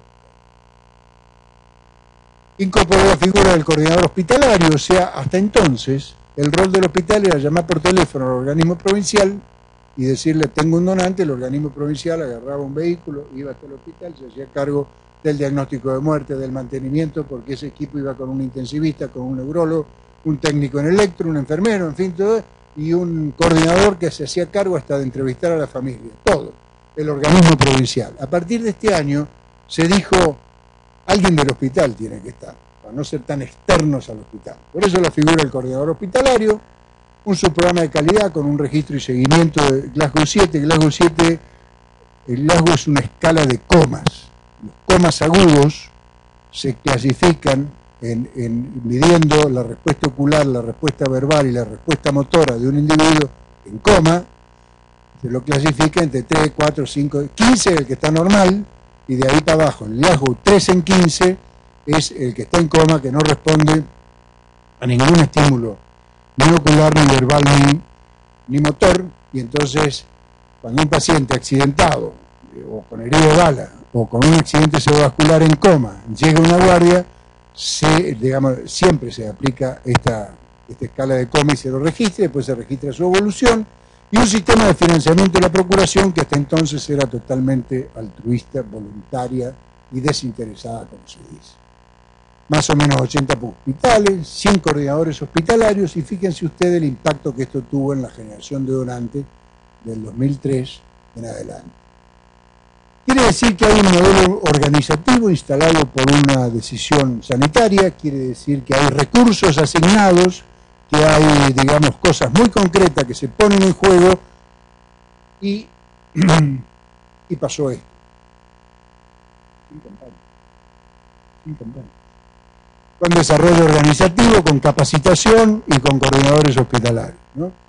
Entonces, ¿cómo? Por supuesto. Entonces, estos son los donantes por millón de habitantes que aumentaron. Esto es más grande, es lo mismo. Y acá tenemos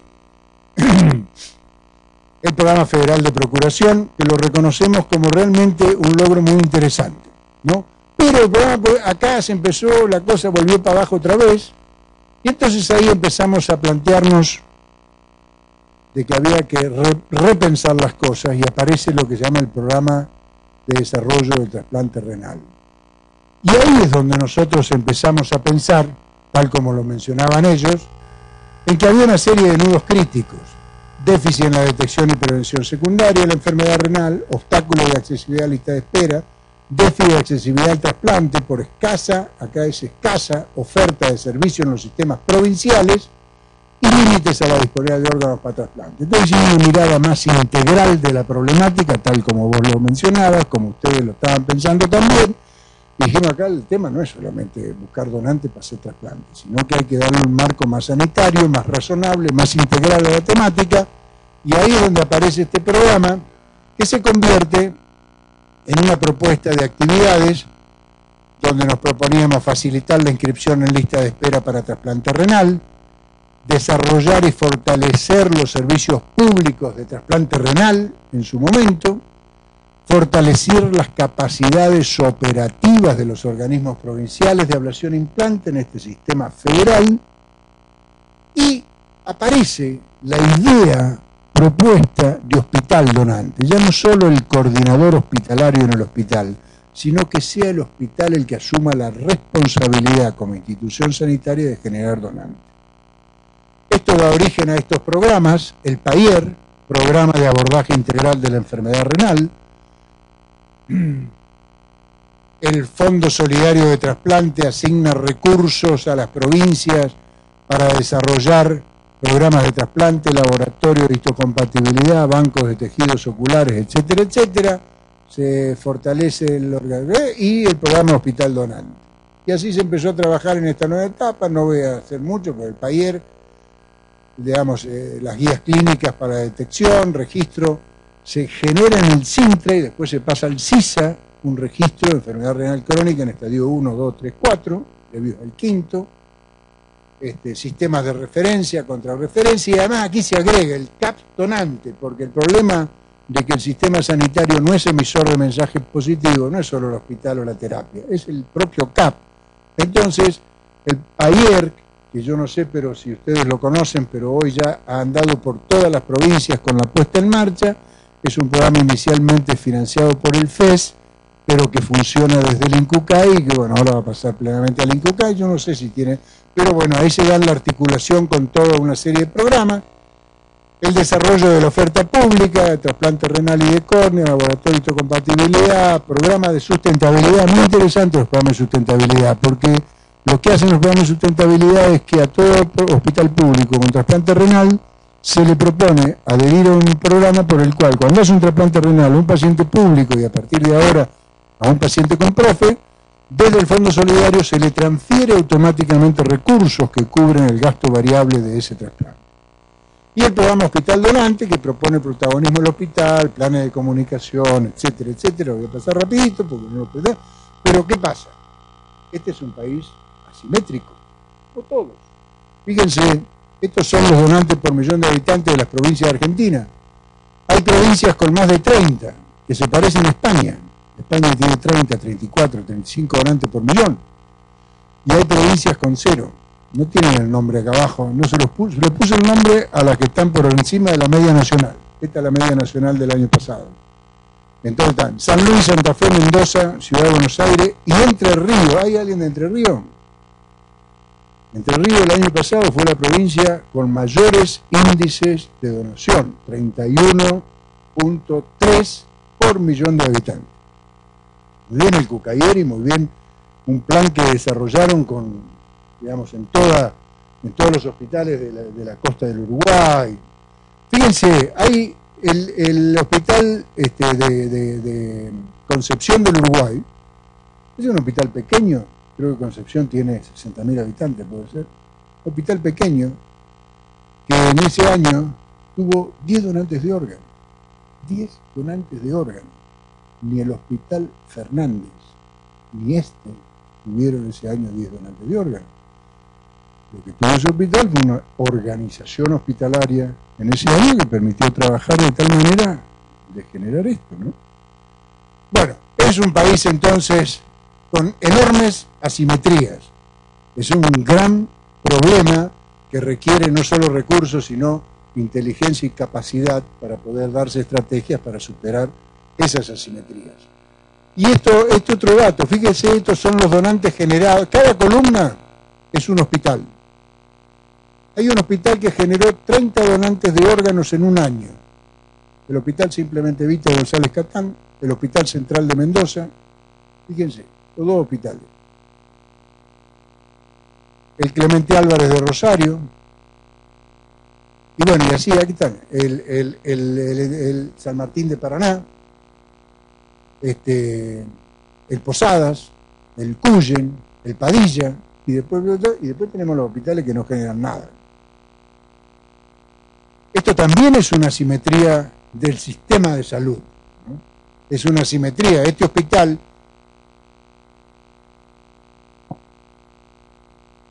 quería preguntar si tienen alguna relación, tienen caracterizado por qué un hospital es más donante que otro. ¿Solo por la gestión? ¿Hay una cosa del sistema provincial? ¿Con qué está relacionado? Digamos, son distintos los factores que determinan que una dirección de un hospital, digamos, el involucramiento institucional, digamos, con características diferentes, pero obviamente un hospital que genera ese número de donantes es un hospital que tiene protocolos, es un hospital que sigue el programa de Glasgow, es un hospital donde no hay un tipo solamente que se dedica a hacer las cosas, sino que es un equipo, donde la terapia intensiva está al tanto, donde enfermería está al tanto. En general es eso. Estos hospitales, por ejemplo, estos primeros hospitales acá, son esos hospitales, son hospitales donde la temática está instalada institucionalmente. En general es así, Por ahí, qué sé yo, el Central de Mendoza, el Incaimén, está en el segundo piso, ya está ahí adentro del hospital y entonces está impregnado, digamos, ese hospital. Además son hospitales que trasplantan, etcétera.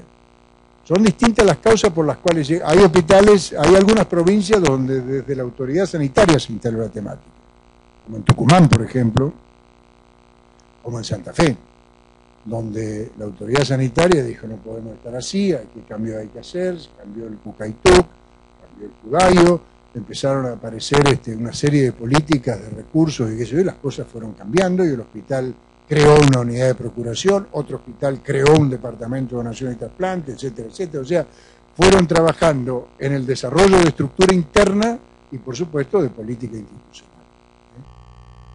Bueno, quiero en esta diapo hacerle un comentario final acerca de en todo este proceso, que ese objetivo tendría, y justo casi se nos acabó el tiempo, no pudimos llegar a cumplir. No, pero tenemos un rato más, bueno. ¿Qué cosas encontramos nosotros en este proceso que nos generan problemas? Desafíos que no hemos logrado resolver o problemas que tenemos que pensar. El primero tiene que ver, el primer grupo de problemas tiene que ver con la relación nación-provincia. Hay una escasa visualización del problema. Difícilmente está en la agenda provincial de salud esta temática. Difícilmente, y menos aún, esta es una opinión estrictamente personal, menos aún desde que el paciente en diálisis se lo pasamos al profe, o sea, casi una enfermedad renal crónica hasta dejó de molestarnos económicamente. Yo me acuerdo estar en la provincia de Buenos Aires hace unos años atrás, cuando la provincia de Buenos Aires tenía más de 2.000 pacientes en diálisis que pagaba, bueno, pagaba cada tanto, digamos, pero pagaba a las empresas de diálisis. Hoy día quedan muy poquitos a cargo de la provincia porque los paga Profe. Con lo cual, digamos que no quiero mencionar provincias. Hay provincias que sí toman el problema, están en la agenda, eso lo decíamos recién, mencionábamos algunas, pero hay otras que cuestan. Siempre hay otras prioridades, y se entiende que hay otras. Claro que hay otras prioridades. No vamos a negar que hay otras prioridades, pero se podría por ahí con un poco más de información ver. Pues eso genera limitaciones para la asignación de recursos para el desarrollo organizativo. O sea, la generación de donantes depende de organización sanitaria, fundamentalmente. Llámesele coordinador hospitalario, llámesele comité de procuración, unidad de procuración, departamento, servicio, lo que quiera, pero si no hay un desarrollo organizativo, no hay por lo menos sustentabilidad de una estrategia. Puede ver que una persona en un hospital genere 20 donantes en un año. Al año siguiente a ese profesional de terapia intensiva le ofrecen la coordinación de una terapia privada y entonces a partir de ahí va solo un día, va a hacer la guardia en el hospital y después va a atender la coordinación de la terapia privada y entonces se cayó la procuración en ese hospital. Y de eso estamos llenos de ejemplos. Por eso hay que generar desarrollo organización sanitaria. Por supuesto, capacitación del recurso humano, comunicación intrahospitalaria, toda una serie de cosas, pero hay que desarrollar. Y los organismos provinciales de ablación e implante son instituciones que se han quedado a mitad de camino, porque en la necesidad de fortalecer esas organizaciones provinciales, desde nosotros mismos hemos contribuido mucho a financiar. Y entonces, desde el INCUCAI se nombró una persona que se dedica a la gestión informático-administrativa, como si fuera nacional. Los coordinadores hospitalarios, como estoy viendo, se financian desde el INCUCAI. Y hasta el coordinador provincial tiene un contrato que desde el INCUCAI se da. Después cuando nosotros empezamos a mirar, éramos los únicos que financiábamos. Entonces, el Ministerio de Salud mira al organismo de evaluación de implante como que es el INCUCAI en la provincia. Y nosotros desde acá lo miramos como que representan a la provincia. Y no son ni una cosa ni la otra, están al medio. Y eso hace que haya compañeros que tienen como 20 años. Digamos ahí porque cambia el ministro y el ministro lo mira como que es del INCUCAI, que está en la provincia, no lo toca, y nosotros no podemos tocarlo ni decirle nada porque no depende. No, estoy jugando un poco, pero pasa eso. Yo creo que eso es un problema. Eso es un problema. ¿Cómo? Esto es un problema porque le quita, digamos, energía dinámica a este proceso. Esta dependencia poco clara, que estamos convencidos y cada vez más convencidos de que si el ministerio no toma en sus manos la cosa y dice este organismo es mío, no se metan acá, nos encantaría que se diga eso. Y después también hay limitaciones para la integración de los niveles de atención, y aquí viene un poco la pregunta que ella me hacía. Hay una fragmentación tal de los programas nacionales, entre los que nos incluimos nosotros, hay una fragmentación tal y una ausencia de sistema de información y por consecuencia de comunicación y de acceso a registro, que esta es una limitación fuertísima. Yo no sé si ustedes lo ven o no, pero nosotros lo vemos. Yo te acabo de preguntar a vos de dónde es el programa y resulta que yo soy del mismo lugar, los dos somos del mismo lugar y no nos conocíamos, digamos. No nos conocíamos. No, yo pensé, había escuchado Prodiaba, que es el de la provincia de Buenos Aires.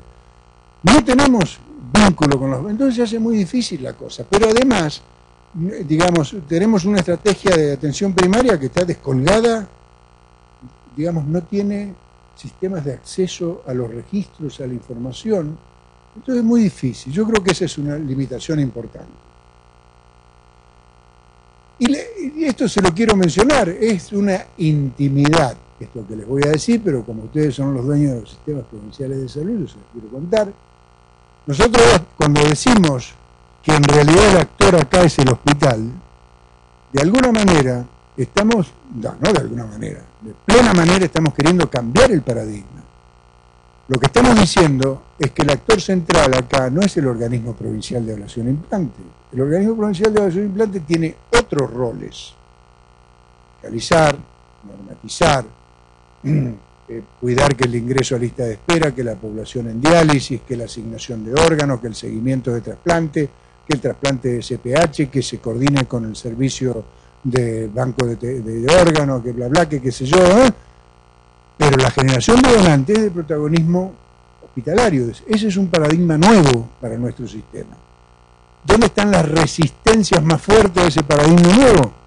En el organismo provincial de evaluación de implantes, porque cree que va a perder poder, y entonces no, acá dice el hospital donante acá no funciona, no se puede, no anda.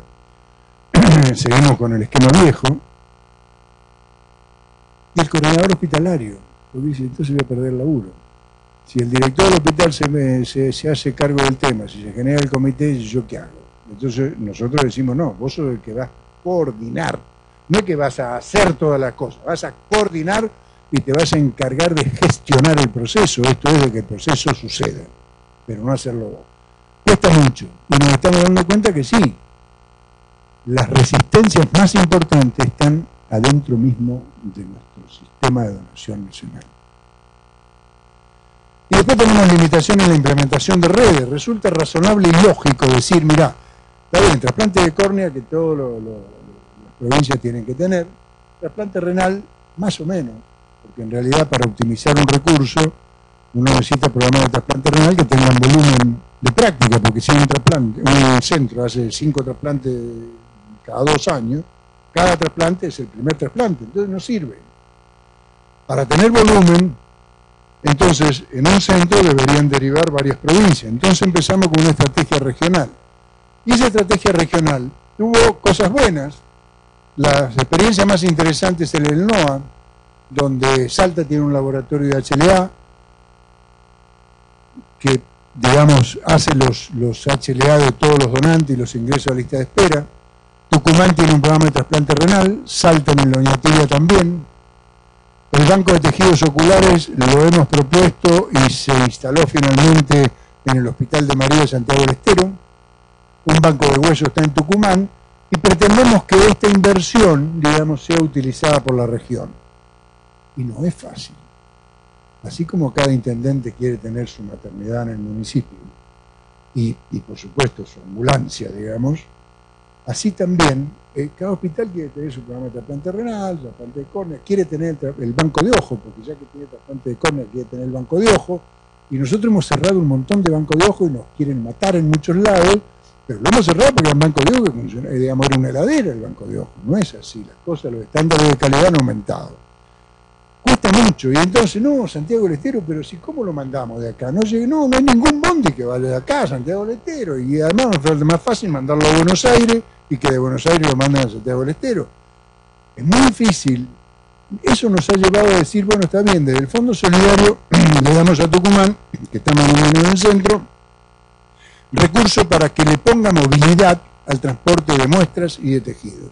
Y entonces que se compre 2 camionetas, que Tucumán ponga y que lleven a Catamarca, aquí, allá, qué sé yo, para el NOA. Y aún así, cuesta. Cuesta. No es fácil. Esto de las redes no es fácil. Fíjese en el NEA. El NEA son 4 provincias. Hay del NEA, correntino, chaqueño, formoseño, misionero. Las 4 provincias tienen laboratorio de histocompatibilidad. ¿Es razonable? Desde luego que no. Para nada es razonable. Pero las 4 provincias tienen laboratorio de histocompatibilidad. Las 4 provincias tienen trasplante renal. Hay 2 provincias que tienen trasplante cardíaco en la región.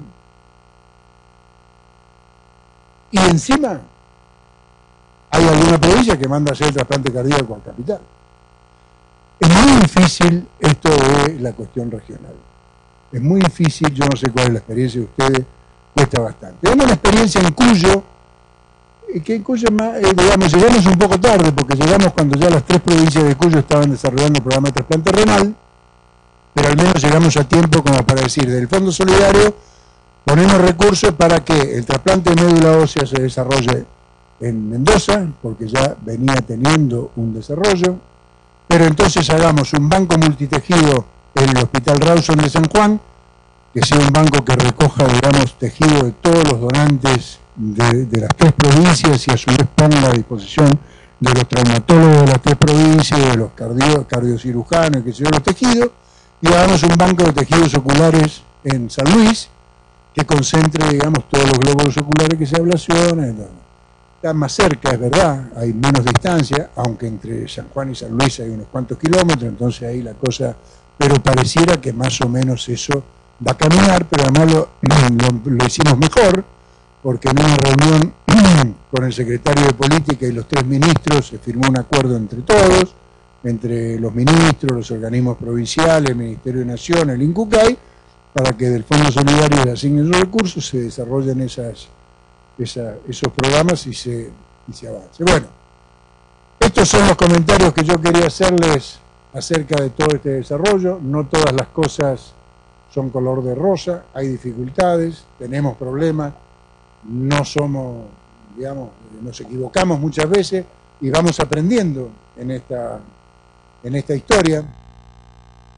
Yo cuando estuve hace poco en el COFESA me permití presentarles algo de esto, 15 minutos a los ministros, pero yo terminé diciéndole que hay algunas herramientas que se podrían implementar en el sistema de salud y que podrían darle vuelta a las cosas. Por ejemplo, ante el reconocimiento de la muerte, considerar siempre la posibilidad de donación podría instalarse como un protocolo institucional. O sea, es decir, en este hospital, en mi hospital, cada vez que ocurre una muerte, alguien va a hablar con la familia y va a considerarla.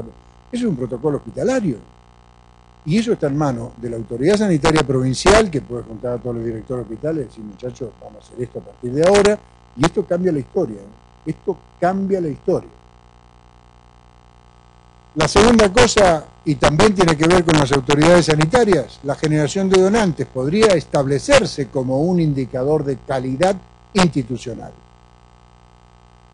Indicador de producción, así como dice el número de egresos, el número de consultas, el número de donantes. ¿Por qué no me lo decís? ¿Cuántos donantes tuviste? O que el lunes el ministro lo llame, ¿no? Como suele hacer en muchos lados. Y ¿cuántos donantes tuviste la semana pasada? Ninguno. Mira vos.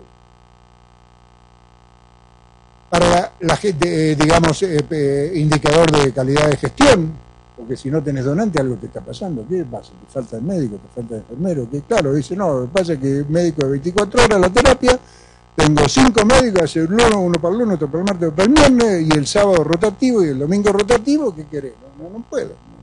Y es cierto, el médico del lunes no sabe lo que pasó el domingo, etcétera, etcétera. En esas terapias no hay donante. Y yo les puedo asegurar, si tengo 2 minutos, yo ya termino, les juro, pero cuando yo digo que es indicador de calidad, es porque verdaderamente es indicador de calidad. Voy a decir 2 cosas.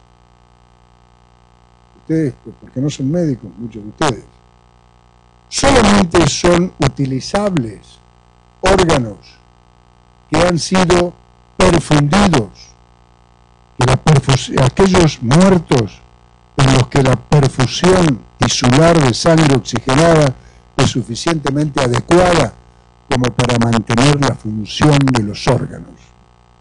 Esa es una condición imprescindible para que ese órgano se pueda extraer después de que la persona haya muerto para trasplantar. Y para lograr eso hace falta que la atención en la terapia intensiva sea con altísima calidad y monitoreando permanentemente esa perfusión tisular, que no es fácil. Entonces hay que mirar la diuresis, hay que mirar todo, permanentemente. El monitoreo de tensión arterial, de los líquidos, porque además no le pasé mucho líquido porque se encharcan los pulmones, entonces no se puede trasplantar el pulmón. Y fíjate, no le pongas, mirarle el ionograma, porque si tiene una hipernatremia, o sea, el sodio muy alto en sangre, los hepatólogos no quieren trasplantar ese hígado, y no le podés meter mucha adrenalina para levantarle la presión arterial, porque entonces el cardiólogo no va a querer ese corazón para trasplantar. Entonces, el tratamiento del donante fallecido es un nivel de medicina crítica con un altísimo estándar de calidad. Contrariamente a lo que piensa en general, dice, no va a ver que te van a dejar morir para sacarte los órganos, es exactamente lo contrario. Solamente las buenas terapias intensivas pueden tener donante. Uno de los órganos más difíciles para trasplantar son los pulmones. Hay muy poco trasplante pulmonar, por eso aumenta la lista de espera, porque es un órgano, primero, muy agredido por la ventilación mecánica, muy agredido por la facilidad con que, digamos, un tubo endotraqueal suprime todas las barreras naturales contra la infección, por eso se infectan tanto. Sin embargo, ¿hay alguien de Santa Fe acá? No. Bueno, sin embargo, hay hospitales que están orgullosos porque en los últimos 12 meses son hospitales que han generado el mayor número de donantes pulmonares. ¿Por qué? Porque trabajan muy bien y saben ventilar muy bien a un paciente crítico y aún después de muerto pueden mantener, y es el Hospital Cuyen de Santa Fe. El Hospital Cuyen de Santa Fe es el hospital que más donantes pulmonares, bueno, multiorgánicos por supuesto, pero pulmonares ha generado. Y es un orgullo del hospital, de la terapia intensiva y del jefe de la terapia intensiva de ese hospital. Solo las buenas terapias intensivas pueden generar donantes. Y además, y el último dato, de un pool, de un análisis que se hizo, como 25.000 Glasgow 7, se llegó a la conclusión que los hospitales con mayores generación de donantes son los hospitales que tienen menor mortalidad en terapia intensiva, por grupo de causas, ¿no? Estas razones se las digo a ustedes para convencerlos de que efectivamente la generación de donantes es un indicador de calidad. Y finalmente lo que conversamos, para que le dije a los ministros, es que los organismos provinciales de evaluación e implante deben ser asumidos como organismos del sistema provincial de salud responsable de la implementación de la estrategia hospital donante. No sé si los convencí, me parece que no, porque ya quedaban pocos a esa altura, porque fue la última presentación, como ahora, que ya van quedando pocos, por eso me voy apurando. Muchas gracias.